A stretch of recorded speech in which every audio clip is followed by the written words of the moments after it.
Salam damai sejahtera saudara-saudara terkasih. Saat ini saya sedang berada di Pulau Bali, sedang memberi seminar moderasi beragama dari Bimas Katolik dan juga dari Komisi HAK Konferensi Wali Gereja Indonesia.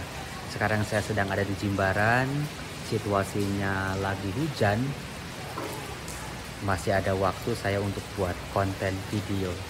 Nah, mari kita cari spot-spot yang bagus untuk video ya. Ikuti saya.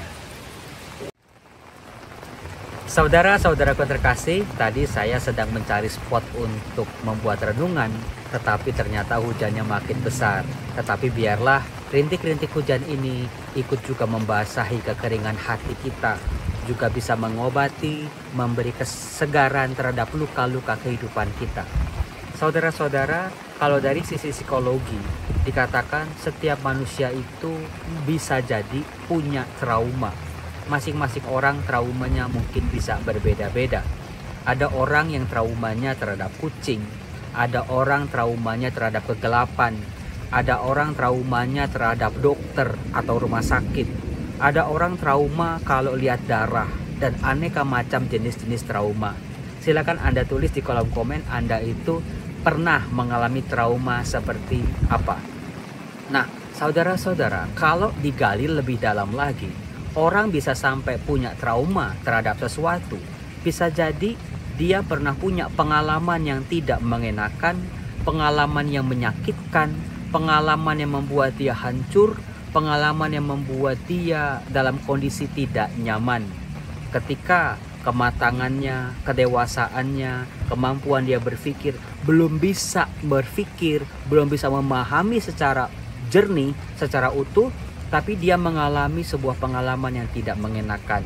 Jadi pengalaman tidak mengenakan itu bisa melukai, bisa membekas tanpa bisa terolah, dan terus sampai tua orang bisa takut atau trauma terhadap sesuatu.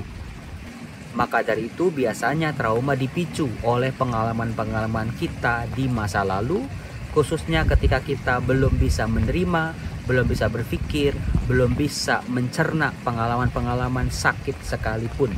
Misalnya orang yang takut dengan rumah sakit atau dokter, mungkin ketika masih kecil dia melihat bagaimana dokter menyuntik papanya, lalu setelah itu papanya meninggal. Nah, sejak saat itu dia belum bisa berpikir apakah dokter itu mengakibatkan papanya meninggal atau sesuatu yang lain. Tetapi karena masih kecil, yang dia bisa pahami gara-gara disuntik oleh dokter itu papa saya meninggal misalnya. Maka sampai gede dia takut untuk ke rumah sakit, dia takut untuk bertemu dengan dokter. Misalnya juga orang yang takut sama hal-hal yang kira-kira remeh-temeh. Misalnya orang yang takut sama garam misalnya. Kalau lihat garam bawaannya lemes, lihat garam bawaannya marah, lihat garam bawaannya nggak maunya menangis misalnya. Bisa jadi ketika masih kecil dia melakukan kesalahan, lalu oleh orang tuanya disuruh makan nasi sama garam 3 hari. Pasti anak ini yang belum bisa menangkap dengan jernih, sampai gede dia menjadi takut dengan garam. Nah, saudara-saudaraku yang terkasih, apakah trauma-trauma ini, luka-luka ini harus kita bawa sampai mati? Atau bisa kita sembuhkan? Nah, teks kitab suci yang mana yang berbicara soal bagaimana kita harus menghadapi trauma itu? Jangan sampai kita dikalahkan oleh trauma sampai tua, sampai selama-lamanya kita seolah-olah lumpuh ketika berhadapan dengan trauma-trauma itu. Pribadi-pribadi, barang-barang, atau orang-orang yang meninggalkan sebuah luka dalam kehidupan kita. Nah, dalam kitab suci, khususnya dalam Injil Lukas bab 17 ayat 11 sampai 19. Di situ diceritakan, Anda pasti tahu, ada 10 orang kusta berjumpa dengan Yesus dalam perjalanan Yesus ke Yerusalem. Dalam perjalanan Yesus ke Yerusalem, Yesus melewati daerah Samaria. Saudara-saudara, kalimat pertama ini menjadi sangat penting. Yesus dalam perjalanan ke Yerusalem. Di Yerusalem itu ada bait Allah. Di Yerusalem itu ada kumpulan para imam. Nah, yang menariknya adalah dalam perjalanan Yesus berjumpa dengan 10 orang kusta. Mereka berteriak kepada Yesus, "Guru, kasihanilah kami." Mereka minta disembuhkan. mereka minta dipulihkan.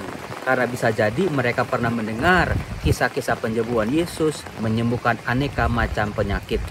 Nah, harapan mereka, permintaan mereka, doa-doa mereka bukanlah sesuatu yang berlebihan. Karena mereka tahu Yesus pribadi yang luar biasa, Yesus pribadi yang bisa menyembuhkan. Maka dari kacamata mereka, Yesus juga bisa menyembuhkan mereka. Tetapi yang terjadi adalah Yesus melihat mereka dan menyuruh mereka pergi memperlihatkan diri mereka kepada imam-imam.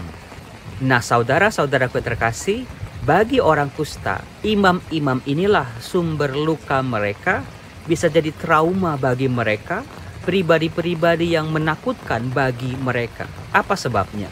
Dalam masyarakat Timur Tengah kuno, dalam zaman Yesus termasuk, ketika seseorang kulitnya kemerah-merahan, atau muncul bercak-bercak, atau bintul-bintul, atau gelembung-gelembung, penyakit kulit yang tidak hilang dalam waktu 3 hari, biasanya mereka tidak pergi ke dokter, tetapi mereka harus pergi ke para imam. Jadi, yang menentukan seseorang itu kusta atau tidak, sudah sembuh atau masih sakit kusta, itu bukan dokter, bukan tabib, tetapi para imam yang bekerja di Bait Allah di Yerusalem. Nah, di sini mulai kelihatan benang merahnya, saudaraku. Dikatakan mereka itu adalah 10 orang kusta. Artinya mereka adalah orang-orang yang sudah terbuang, orang-orang yang sudah disingkirkan dari masyarakat, orang-orang yang dijauhi oleh masyarakat. Siapa yang membuat mereka dijauhi seperti itu? Yaitu para imam. Para imam yang menentukan nasib mereka bahwa mereka terkena kusta.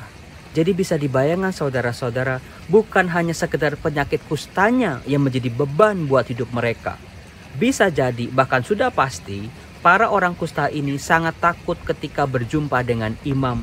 Karena para imam inilah yang bisa dianggap sebagai awal muasal masalah mereka, penyebab dari penderitaan mereka. Karena keputusan para imam inilah, orang-orang kusta ini harus mendapat stigma sebagai orang kusta yang harus dijauhi, yang harus tinggal di luar tembok kota. Nah, yang menjadi aneh bin ajaib, Yesus justru menyuruh mereka pergi menunjukkan diri mereka kepada imam. Orang-orang yang sudah menyakiti mereka, orang-orang yang pernah meninggalkan sebuah pengalaman yang tidak mengenakan bagi mereka. Nah, dari kisah orang kusta ini kita bisa melihat bahwa sebelum mereka mengalami kesembuhan di tengah jalan, mereka harus menaklukkan dulu ketakutan mereka. Mereka harus membersihkan dulu luka-luka mereka terhadap figur-figur yang membuat mereka menderita. Dalam hal ini, para imam. Para imam berbuat demikian pasti ada maksudnya. Jangan sampai penyakit kusta mereka menularkan kepada orang-orang yang masih sehat.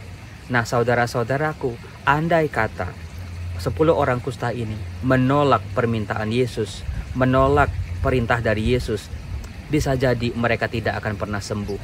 Tetapi karena mereka mampu mendobrak ketakutan mereka, mencoba melawan segala hal yang negatif dalam diri mereka terhadap para imam ini, pada akhirnya mereka bisa disembuhkan. Tetapi ada sesuatu yang menarik juga. Dikatakan tadi Yesus juga sedang menuju Yerusalem. Sementara orang kusta ini mendahului Yesus pergi ke Yerusalem. Artinya saudara-saudaraku, sebuah perintah dari Yesus bagi kita untuk bisa menaklukkan keterbatasan kita, menaklukkan ketakutan-ketakutan kita yang tidak beralasan. Tetapi Yesus bukan hanya menyuruh, tetapi Yesus berjalan di belakang kita, seperti 10 orang kusta ini.